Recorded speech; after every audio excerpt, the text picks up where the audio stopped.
Baiklah, di sini kita langsung masuk ke programnya. Pertama itu di sini saya menggunakan dua buah edit, dua buah button dan dua buah listbox. Edit pertama itu kita gunakan sebagai inputan pada array pertama atau array A, dan edit kedua ini digunakan untuk mencari data pada array A dan menampilkannya kepada array B. Dan button satu ini digunakan untuk memasukkan data pada array pertama, dan button 2 ini kita gunakan sebagai pencarian array pertama dan menampilkannya juga kepada array kedua. Baiklah, kita masuk langsung kepada array button 1. Sebelumnya di sini saya sudah mendeklarasikan dua buah array dan tiga buah variabel. Yang array pertamanya itu ada A dan array keduanya itu ada B yang sama-sama memiliki jumlah 10 buah. Baiklah, pada button pertama ini saya menggunakan perintah if else, percabangan if else, di mana perintah pertamanya itu apabila A itu kecil dari 10, maka dia akan angka yang kita masukkan pada edit pertama itu bakalan langsung masuk ke listbox pertama.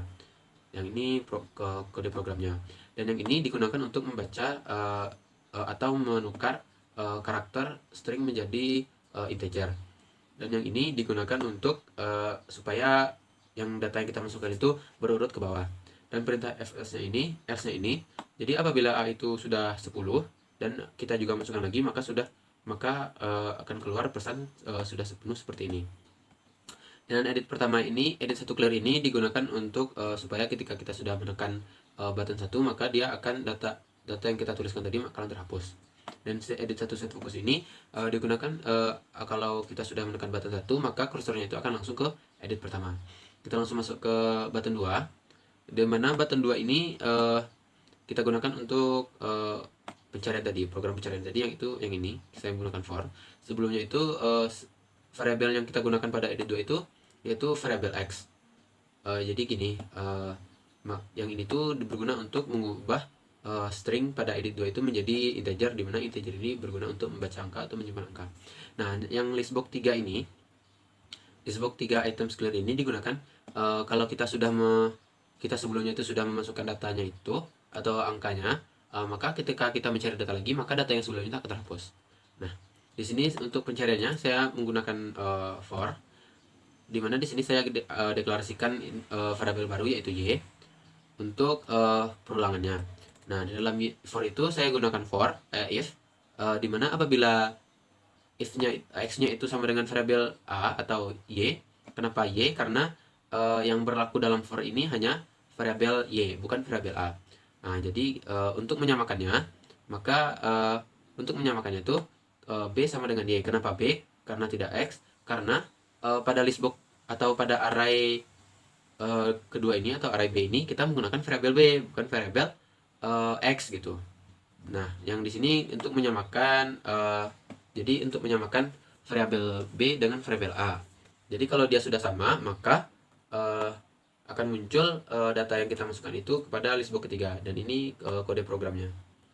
Nah, di sini kenapa saya tidak gunakan else untuk menyatakan show message yang data tidak ada ini? Karena kalau kita gunakan else di sini, maka pesannya itu akan berulang gitu. Nah, jadi sehingga saya menggunakan if di luar for itu sendiri. Nah, jadi programnya seperti ini.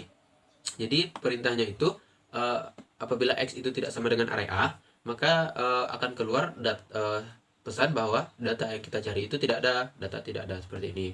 Nah, kenapa B bukan Y? Sebenarnya B dan Y itu sama kalau yang di for gitu. Karena kita menggunakan if yang ini itu di luar for, maka kita gunakan B, di mana B itu untuk si array B. Yang edit 2 ini sama seperti edit 1. Edit 2 clear ini sama dengan edit 1 clear itu, dan edit 2 set focus ini sama dengan edit 1 set focus tadi. Baiklah, saya akan mencoba demokannya. Seperti ini. 1, 2, 3, 4, 5, 6, 7, 8, 9, 10, 11. Kan kalau bakalan keluar pesan sudah penuh seperti ini. Lalu di sini misalkan kita cari 1, maka akan keluar 1. Misalkan kita cari 12, di sini kan tidak ada angka 12, maka akan keluar pesan data tidak ada seperti ini. Baiklah, mungkin itu program yang dapat saya sedikit jabarkan. Semoga bermanfaat. Terima kasih. Kita langsung masuk ke tips-tips untuk belajar program. Baiklah, mungkin itu sintaks yang bisa saya jelaskan. sedikit tips untuk bagi yang ingin belajar programan supaya kita lebih paham tentang pemrograman itu sendiri. Tips pertama itu kita harus memahami konsep dasar codingan tersebut. Konsep dasar itu ada variabel, ada struktur data, ada sintaks. Nah, variabel ini juga dibagi-bagi.